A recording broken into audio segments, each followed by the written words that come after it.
Good morning, Toastmasters. Today is Veterans Day, November the 11th. It's a time when we sit back and pay homage and celebrate the men and women who have fought courageously over the years to support and defend the freedoms that we enjoy. I want to spend today celebrating one person in particular, my father, David Adlington.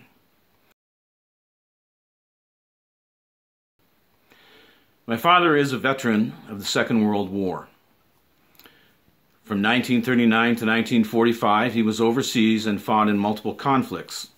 But the one I want to speak of today represents one of the bloodiest conflicts that the Royal Canadian Regiment was involved in the entire war. Every country has its signature conflict. The Battle of the Bulge, Iwo Jima, the Battle of Stalingrad, the Battle of Britain. For my father's regiment, it was the Battle of Ortona. Ortona is a beautiful seaside village on the east coast of Italy.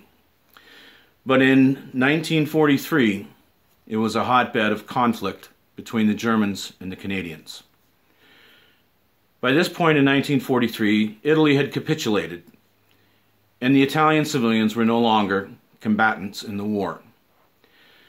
As part of the Italian campaign, General Patton was attacking from the north, and the British Eighth Army, under the control of General Montgomery, was to attack from the south, invading from Sicily.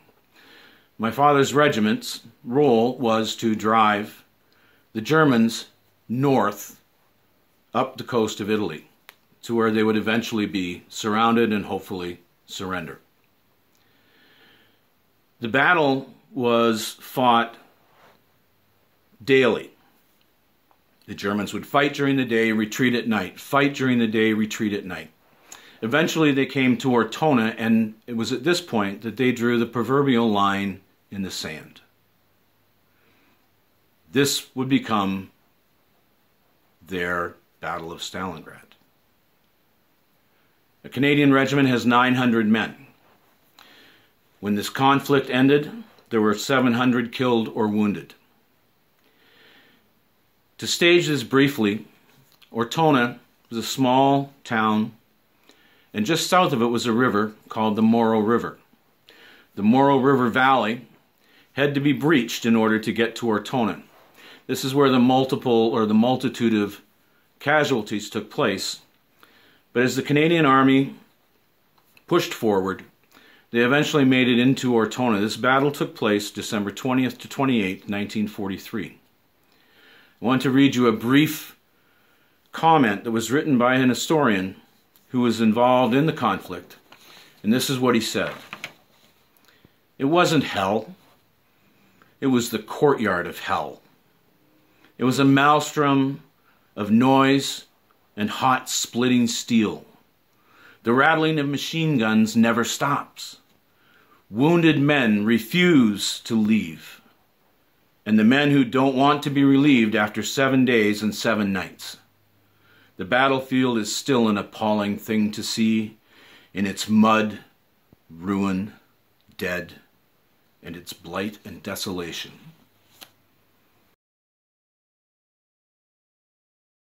That was Ortona in December of 1943. In 2004, it was the 60th anniversary of the Battle of Ortona, and my father and my mother and my siblings made a journey to Italy to visit Ortona. He had not been back since the war. When we arrived in Ortona at the town center, or the piazza, we got out of our van and saw a statue that had been erected in honor of the Canadian military. In a town that has been the site of a great battle, the locals all assume immediately that they're a veteran. And people immediately started removing their hats, nodding their heads, a number of whom came up to my father, shook his hand. "Grazie, grazie." It was a very cathartic experience for my father, having never been back, and having never been one who wanted to talk about war. As a child, I can remember always asking my father, "Did you kill anybody?" And he would always look at me and say, in this most frustrating response, well, most of the time you're fighting at night with your gun over the top of a foxhole, shooting into the dark, so I hope not. This really made me mad because I wanted my father to be a war hero. Well, while we were in Ortona, I started to understand. My father was a hero. He showed us a domo, a crown atop a small church that he and another one of his infantrymen had gone upstairs to the second story and killed a German sniper who was picking off Canadian soldiers like ducks in a barrel. He showed us the streets where they fought, hand-to-hand, house-to-house conflict, where ultimately you were using pistols and knives and looking into the eyes of the individual's life who you were going to take. This was not pretty. War was not pretty. My father never wanted to share these things because of the horror. And now I understand that as a young boy, he really didn't want to fill my head with these horrible things. World War II killed between 50 and 80 million people. War is messy. War is ugly. My father, as much as this was a cathartic experience for him, has never forgotten that. The people of Ortona and the people of Italy were very grateful that the Canadian Army was there. But at the end of the day, it was a conflict that nobody wished they had had to participate in.